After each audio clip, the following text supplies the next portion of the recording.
help you right now. Adverse credit, non-status mortgage, council right to buy, ex-bankrupt, CCJs. No problem. Call us now on 020 8586 9000 to see how we can make your dreams come true. If you live in London or the home counties, we can help with all property services, like letting, maintenance and management. RB agencies assist with business transfers too. So whether buying or selling a restaurant or any other business, you can rely on our professionalism. RB agencies have the solution to your problem. Call us now on 020 8586 9000. We look forward to your call.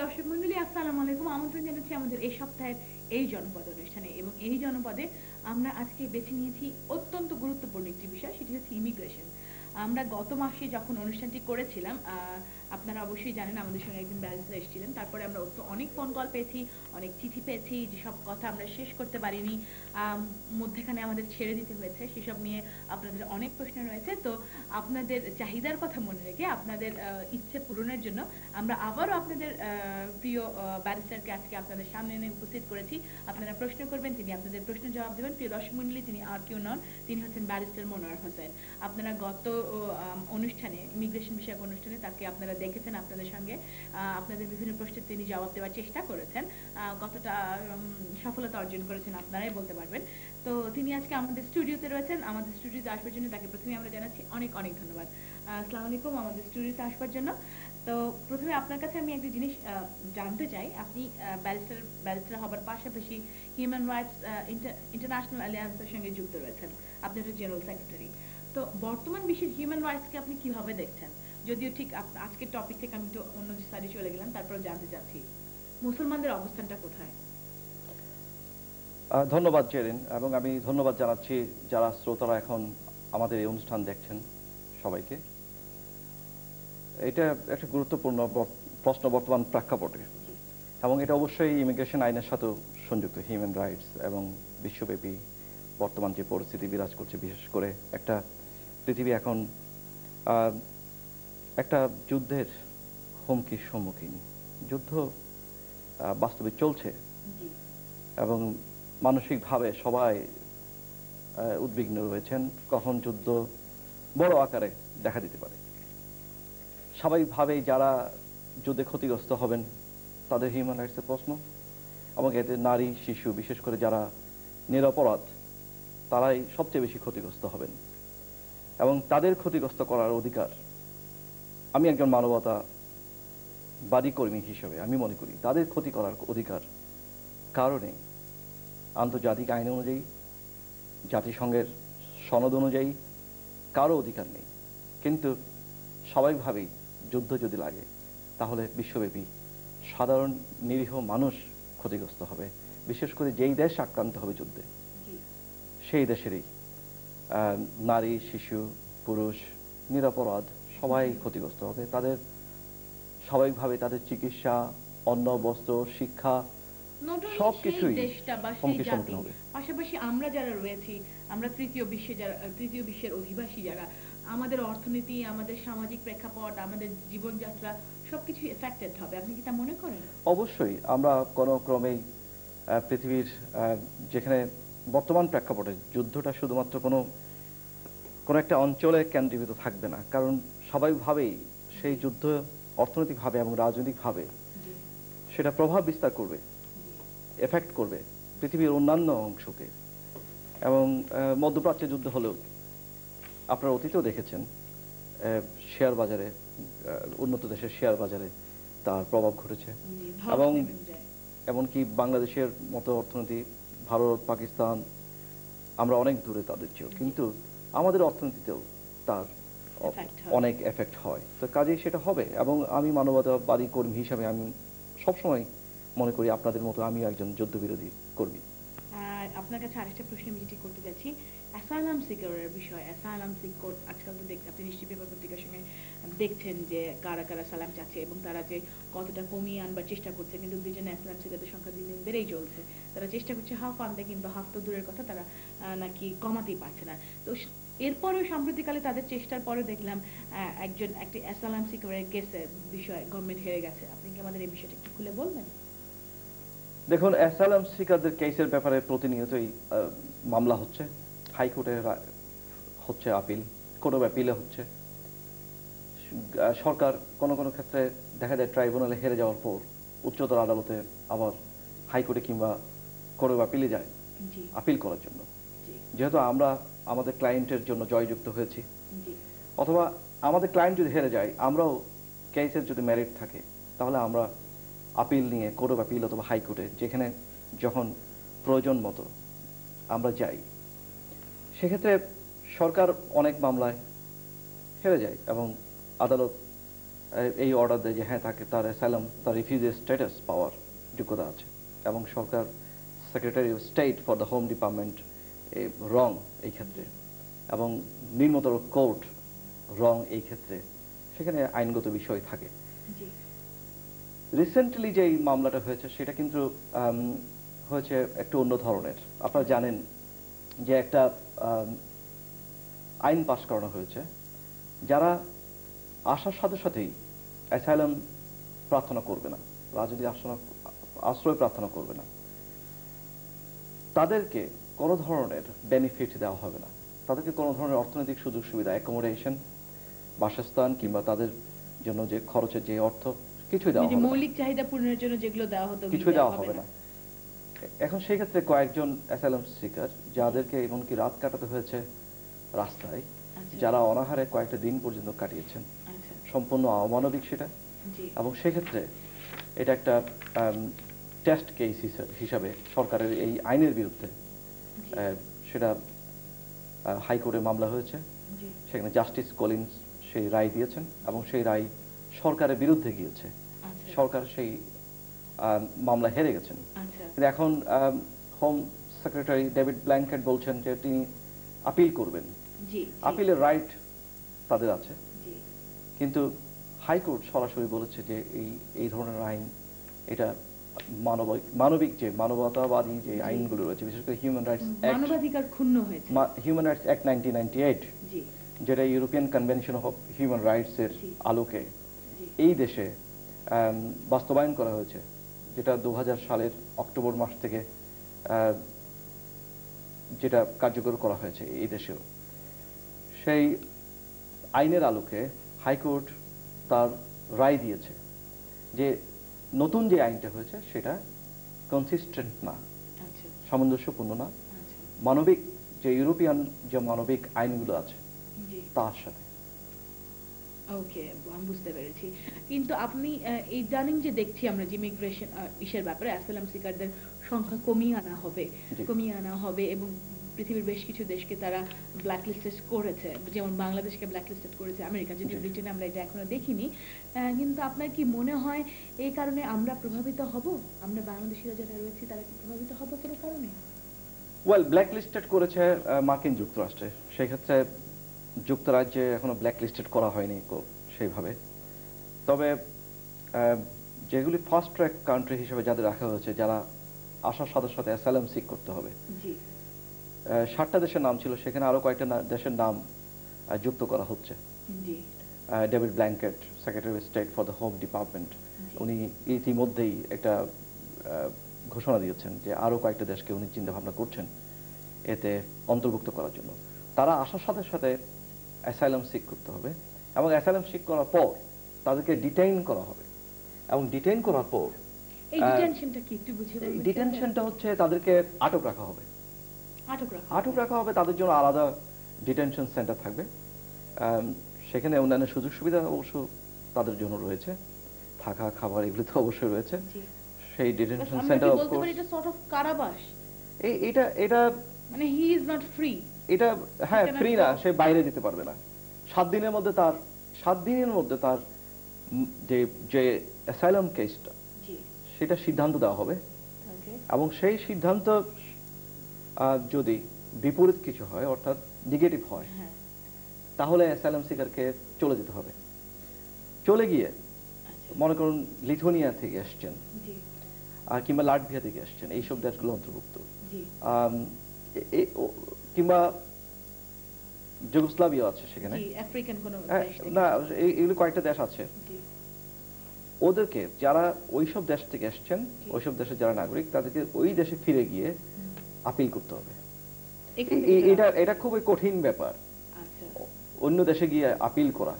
কারণ তখন স্বাভাবিকভাবে প্রশ্ন আসবে, অন্য দেশে তুমি যখন ফিরে যেতে পেরেছো, তাহলে তোমার নিরাপত্তার কোনো হুমকি নেই। জি স্বাভাবিকভাবেই এই ধরনের মামলাগুলো সফল হওয়ার কোনো সম্ভাবনা নাই। তবে এই আইনটাও আমি মনে করি ব্যক্তিগতভাবে, জি এবং অনেক মানবাধিকার গ্রুপ মনে করে, এবং ইমিগ্রেশন লয়ার, হিউম্যান রাইটস লয়ারও মনে করেন এটা সম্পূর্ণ মানবতা বিরোধী। আচ্ছা, তো এখন আপনাদের কি মনে হয় এটা ব্রিটিশ সরকার কি এটা কমিয়ে আনতে পারবে? এটা ব্রিটিশ সরকার একটা বড় কনসার্ন যে অ্যাসাইলাম সিকারদের সংখ্যা কমিয়ে আনা। এটা আমরা বেশ কয়েক বছর ধরে শুনছি। জি আর আর ব্রিটিশ, আমাদের এই সঙ্গে সঙ্গে আপনার কাছে আরেকটা প্রশ্ন থাকবে, আমাদের বাংলাদেশীদের অবস্থান এখানে কোথায় থাকবে? দেখুন, বাংলাদেশিদের অবস্থান বলার আগে অবশ্যই সামগ্রিক প্রেক্ষাপটটা আমাদের চিন্তা করা হ্যাঁ, দরকার জি, অবশ্যই। স্বাভাবিকভাবেই। কারণ আমরা যখন দেখব এখানে ব্রিটেনে রাজনৈতিক আশ্রয় প্রার্থীর সংখ্যা কমে আসছে, জি স্বাভাবিকভাবে বাংলাদেশে একটা বিরাট অংশ আছে অ্যাসাইলাম সিকারদের মধ্যে, তাদের অংশ কমে আসছে। জি এখন একটা জিনিস লক্ষ্য করতে হবে, বর্তমান যে ব্রিটেনের সরকার পলিসিগতভাবে কিন্তু বলছে না যে যারা সত্যিকার অর্থে রাজনৈতিক আশ্রয় চান, যাদের সত্যিকার জীবনের নিরাপত্তার হুমকির সম্মুখীন, জি তাদেরকে রাজনৈতিক আশ্রয় দেওয়া হবে না, তাদেরকে আসতে দেওয়া হবে না, আচ্ছা এই কথা তারা বলছেন না। তারা আসতে পারেন, কয়েকটা নির্ধারিত দেশকে বলা হয়েছে। এইসব দেশগুলো থেকে যারা আসবে তাদেরকে ওই ডিটেনশনে আটক রাখা অবস্থায় তাদেরকে তাদের মামলাগুলো নিষ্পত্তি করা হবে এবং আপিলের সুযোগ দেওয়া হবে। তারা যখন দেশে ফিরে যাবেন, জি এই দেশে থেকে তারা আপিল করতে পারবেন না। সেই দেশে বাংলাদেশিদের অবস্থান, সেই দেশে আমি গতবারও বলেছি যে বাংলাদেশিদের অবস্থান সেই ক্ষেত্রে আরো ভালো, কারণ আচ্ছা। বাংলাদেশিরা এইখানে সেই বসে- ফাস্ট ট্র্যাকে নেই, জি এখানেই আপিল করতে পারবেন। আচ্ছা আপিল শেষ না হওয়া পর্যন্ত, শেষ পর্যায় পর্যন্ত না যাওয়া পর্যন্ত, এমনকি তাকে বের করে না দেওয়া পর্যন্ত আচ্ছা তিনি এই দেশে থাকতে পারবেন। আচ্ছা, তো এই যে এই থাকাটা মানে যদি সাময়িক সময়ের জন্য হয়, আলটিমেটলি উনি যদি হেরে যান ওনাকে তো চলে যেতে হবে, তাই নয় কি? চলে যাওয়া তো আইন বলছে চলে যেতে হবে, আচ্ছা, কিন্তু এটা একটা কনসার্ন হয়ে দাঁড়িয়েছে এই সরকারের জন্য জি যে যারা হেরে যান তাদের অনেকেই কিন্তু লুকিয়ে যান। জি জি তারা অনেকেই ধরা দেন না, পুলিশে রিপোর্ট করেন না জি এবং ইমিগ্রেশনে রিপোর্ট করেন না। এভাবে বছরের পর বছর অনেকেই থেকে যান। জি এবং কি পরিমাণ এই ধরনের যারা তাদের কোনো লিস্টই নেই, তাদের কোনো সংখ্যা এখন বলা যাচ্ছে না, হিসাব নেই কি পরিমাণ এখন ধরা দেয়নি। এবং তাদের কাছে এইটাও সংখ্যা নেই ভালো করে যে আসলে কয়জন এই দেশ ত্যাগ করেছে। এটা রিসেন্টলি আমি কালো একটা পত্রিকা পড়লাম জি যে এখন থেকে তারা চিন্তা ভাবনা করছে যে কোনো যাত্রী এই দেশ থেকে বাইরে যাবেন, জি তাদের একটা রেকর্ড করার কিছু নিয়ম করা, যেটি 1993 আগে পর্যন্ত ছিল, কিছু কিছু ছিল। এখন সেই নিয়মটা তারা আবার ফিরিয়ে আনার চেষ্টা করছেন, কারণ তারা রেকর্ড রাখতে চান কারা চলে যাচ্ছেন, কারা আসছেন। আচ্ছা আচ্ছা, আপনি এর আগেও আমাদের আরেকটি অনুষ্ঠানে আমরা কথা বলছিলাম যেটা আপনি শেষ করতে পারেন, সেটা ছিল অ্যাডাপ্টেশন আইন সম্পর্কে। আজকে কি আমাদের কিছু বলবেন? আমি আমার মনে আছে একজন শ্রোতা প্রশ্ন করেছিলেন বাংলাদেশ থেকে তিনি কোনো শিশুকে অ্যাডপ্ট করে আনতে পারেন কিনা। আমি কিছুটা বলেছি আইনের জটিলতা সম্পর্কে জি এবং বাংলাদেশের অ্যাডপশন আইন সংক্রান্ত ব্যাপারে আমি বলেছিলাম। জি সেক্ষেত্রে কিছু ডিজিগনেটেড কান্ট্রি আছে লিস্ট, যেগুলো সিলেক্টেড কতগুলি দেশের নাম এখানে রয়েছে ইমিগ্রেশন আইনের যে অ্যাডপশনের পারপাসে রয়েছে। সেখানে বলা হয়েছে কিছু দেশ ডিজিগনেটেড। আচ্ছা, আমি আপনাকে একটু ইন্টারাপ্ট করব। আমাদের প্রথম কলার রয়েছেন, দেখি তিনি কে বলছেন এবং কোথা থেকে বলছেন। হ্যালো, আসসালামু আলাইকুম। হ্যালো হ্যালো, হ্যালো, আসসালামু আলাইকুম ভাই, কে বলছেন? জি আসসালামু আলাইকুম, আমার নাম জামান। জামান ভাই কেমন আছেন? জি ভালো আছি। বলেন জামান ভাই আপনার প্রশ্ন। যে আমি ওই যে ইমিগ্রেশন লয়ার সাহেব, জি, ওনার কাছে আমি একটা প্রশ্ন করতে চাই। আচ্ছা আপনি কি একটু জোরে বলবেন? যে আচ্ছা বলেন। আমার প্রশ্নটা হচ্ছে যে আমি এদেশে একজন রেস্টুরেন্ট ওনার, এবং আমার এক ভাই আমেরিকাতে থাকে। তো ওই যে ওয়ার্ক পারমিটের আন্ডারে তারে এদেশে আনা যাবে কিনা? উনি আমেরিকাতে থাকেন। আপনি লাইনে থাকুন, আমাদের ব্যারিস্টার সাহেব কি উত্তর দেন আমরা শুনি। আচ্ছা ভাই, আপনি প্রশ্ন করেছেন, সুন্দর প্রশ্ন, প্রশ্নের জন্য ধন্যবাদ। আমি কিন্তু অ্যাডপশনের ব্যাপারে আলাপ করছিলাম। যাই হোক, আমি এই ব্যাপারে জামান ভাই জানতে পরে চাই। আবার বলবো। জি, ওয়ার্ক পারমিটের বিষয়টা খুবই গুরুত্বপূর্ণ বর্তমান প্রেক্ষাপটে। আপনার ভাই যদি যোগ্য হয়ে থাকেন, ওয়ার্ক পারমিটের রিকোয়ারমেন্ট যেটা আছে সেটা যদি উনি স্যাটিসফাই করতে পারেন, অবশ্যই তিনি আসতে পারেন, প্রোভাইডেড এখানকার যে রেস্টুরেন্ট আছে সেই রেস্টুরেন্টের কাগজপত্র ঠিক রাখতে হবে এবং সেই রেস্টুরেন্টের জেনুইন বিজনেস থাকতে হবে। এটা কোনো নাম সর্বস্ব হল হবে না, সত্যিকার অর্থে রেস্টুরেন্ট, মানে প্রপার কাগজপত্র থাকতে হবে, প্রপার বিজনেস জি। রয়েছে কিনা সেটা দেখাতে হবে। এবং অনেক ক্ষেত্রে তারা ইনকোয়ারি করে না, কিন্তু অনেক ক্ষেত্রে তারা ইনকোয়ারি করে। কাজে সেইভাবে আপনাকে সমস্ত কাগজপত্র প্রস্তুত করে দিতে হবে। আরেকটা জিনিস হচ্ছে, যিনি আসবেন তিনি আমেরিকাতে থাকেন। তিনি রেস্টুরেন্টের আপনি কোন পোস্টে আনতে চান এটা কিন্তু আপনি বলেন নাই। রেস্টুরেন্টে কি ওয়াইটার আছে, ম্যানেজার আছে, শেফ আছে, আপনি কিসে আনতে চান? অবশ্য ওয়াইটার ম্যানেজার এই মুহূর্তে ওয়ার্ক পারমিট পাওয়ার কোনো সম্ভাবনা নেই, কারণ তাদের পলিসিতে নাই এবং তাদের শর্ট যে পোস্টগুলো, এখানে শর্টেজ অকুপেশন আমরা বলি, এটা তো নাই। এখন আপনি কিসে আনতে চান? আমি ধরে নিলাম আপনি আনতে চান শেফ পদের জন্য, কারণ সেটাই একমাত্র সুযোগ রেস্টুরেন্টের জন্য। আপনি হেড শেফ আনতে পারেন, কুক আনতে পারেন, আপনি সেকেন্ড শেফ আনতে পারেন, আপনি তান্দুরি শেফ আনতে পারেন। মিনিমাম যে রিকোয়ারমেন্ট এটা হচ্ছে এনবিকিউ লেভেল 3 সমকক্ষ। এই দেশে এনবিকিউ লেভেল 3 সমকক্ষ হতে হবে তার এক্সপিরিয়েন্স এবং তার কোয়ালিফিকেশন। উনি আমেরিকা থেকে সেটা নিন অথবা সেটা বাংলাদেশ থেকে নিন। তো সেক্ষেত্রে 3 বছরের উপরে যদি তার রেস্টুরেন্টের শেফ অথবা সেকেন্ড শেফ হিসেবে কাজের অথবা কুক হিসেবে কাজের অভিজ্ঞতা থাকে, আচ্ছা, তাহলে এটা একটা সম্ভাবনা আছে তার রিকোয়ারমেন্ট ফুলফিল করার। ধন্যবাদ আপনাকে। জামান ভাই, আপনি নিশ্চয়ই আপনার প্রশ্নের উত্তর পেয়ে গেছেন। ইতিমধ্যে আমাদের লাইনে আরেকজন কলার রয়েছেন, দেখি তিনি কে বলছেন এবং কোথা থেকে বলছেন। হ্যালো, আসসালামু আলাইকুম। ওয়ালাইকুম আসসালাম। ওয়ালাইকুম সালাম, কে বলছেন ভাই? আমি পোস্টমাস্টার রনি বলতেছি। জি রনি ভাই বলেন। আমার আর কি শাশুড়ি। আপনার শাশুড়ি? জি জি জি অ্যাপ্লাই করা, উনি এই দেশে ছিলেন। জি হ্যালো, জি শুনতে পাচ্ছি, আপনাকে বলুন।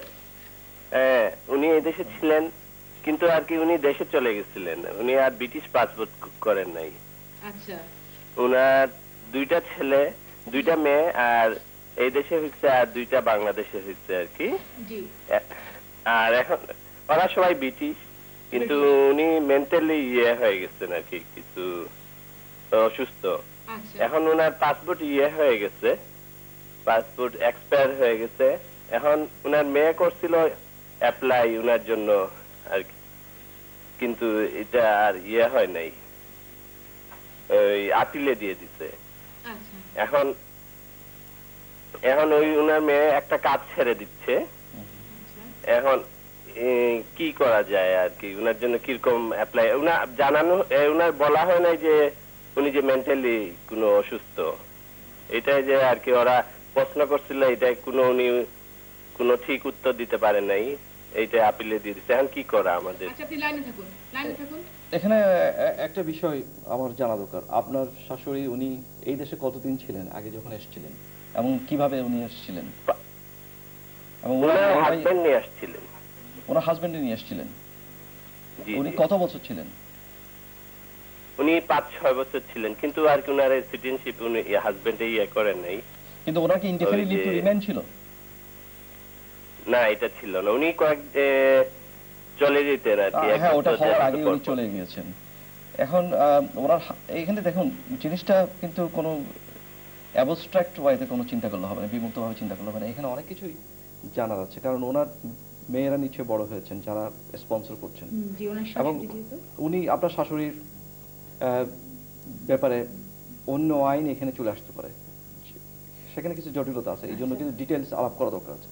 কারণ যারা 83 আগে যাদের বিয়ে হয়েছে এবং সেই ক্ষেত্রে তাদের জন্য ডিফারেন্ট আইন রয়েছে। যদি আপনার শ্বশুর সেই সময় ব্রিটিশ সিটিজেন হয়ে থাকেন কিংবা এর আগে ব্রিটিশ সিটিজেন হয়ে থাকেন, আর এখন যে ক্যাপাসিটি, এখন কি ক্যাপাসিটিতে উনি অ্যাপ্লাই করেছেন সেটাও আমি জানি না।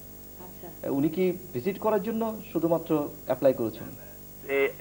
সেটেলমেন্ট এর জন্য, সেটেলমেন্টের জন্য করছিলেন। সেটেলমেন্টের জন্য অ্যাপ্লাই করেছেন। সেটেলমেন্টের জন্য অ্যাপ্লাই করেছেন এই কারণে, যেহেতু উনি ওনার মেয়েদের উপর সম্পূর্ণভাবে নির্ভরশীল এবং বাংলাদেশে ওনাকে, ওনার যেখানে উনি আছেন সেখানে ওনাকে দেখাশোনার জন্য কেউ নেই। ওনাকে প্রমাণ করতে হবে যে উনি একটা কম্প্যাশনেট, কম্পেলিং সার্কামস্ট্যান্সের মধ্যে আছেন, আর কেউ তাকে লুক আফটার করতে পারবে না। এবং এটা মানবিক ব্যাপার যে তার আসতেই হবে এই দেশে, এবং তার মেয়েরাই এখানে যারা আছেন তারাই লুক আফটার করতে পারবেন। সেক্ষেত্রে আমি মনে করি উনি যদি সম্পূর্ণভাবে ওই মেয়েদের উপরে নির্ভরশীল হয়ে থাকেন। তারপরে উনি বলছেন যে মেন্টালি ডিসব্যালেন্সড, এইটা খুব একটা সমস্যা না ওনার। তো অবশ্যই এটা তাহলে একটা কম্প্যাশনেট গ্রাউন্ড, তাহলে সেখানেও থাকতে পারে। উনি যদি অসুস্থ হয়ে থাকেন তাহলে ওনার প্রপার কেয়ারের দরকার আছে, যেটা বাংলাদেশে নেই। তাহলে এগুলি ডক্টরস রিপোর্ট এবং সবকিছু নিয়ে, ওনার ফ্যামিলি ব্যাকগ্রাউন্ড সবকিছু নিয়ে আপিলে ফাইট করা উচিত। অবশ্যই আপিলে ফাইট করলে এটা সম্ভাবনা আছে, তবে আমি তো এই আপিলটা আপনি কি বেসিসে করেছেন এই পর্যন্ত, কিংবা কি বেসিসে এটা রিফিউজ করা হলো, অর্থাৎ প্রত্যাখ্যান করা হলো আবেদনটা ব্রিটিশ হাই কমিশন ঢাকা, এইটা এবং সমস্ত ফ্যামিলি ডিটেলস এটা জানা দরকার। আপনাকে আমি এইভাবে হেল্প করতে পারি, আপনি যদি চিঠি লিখেন ডিটেলস দিয়ে, আমি মতামত দিতে পারি। ডিটেলস জানিয়ে চিঠি লেখেন, আশা করব আমাদের ব্যারিস্টার সাহেব আপনাকে সাহায্য করবে। আপনার শাশুড়ির যে সমস্যা রয়েছে তিনি তার সমাধানের চেষ্টা করবেন। ধন্যবাদ। কারণ আমি বলে রাখি, এর মধ্যে এত কম সময়ের মধ্যে সমস্ত ইনফরমেশন আপনিও দিতে পারছেন না। জি, আপনিও বলতে পারছেন না, সেটাই হচ্ছে। তো ধন্যবাদ, নিশ্চয়ই আপনি বুঝতে পারছেন। ইতিমধ্যে আমাদের লাইনে আরেকজন কলার রয়েছেন, দেখি তিনি কে বলছেন এবং কোথা থেকে বলছেন। হ্যালো, আসসালামু আলাইকুম। হ্যালো, আসসালামু আলাইকুম। হ্যালো, আসসালামু আলাইকুম। জি, আপনাকে বলছি। হ্যালো, আসসালামু আলাইকুম, আপনাকে আমি শুনতে পাচ্ছি ভাই, বলুন, শুনতে পাচ্ছি।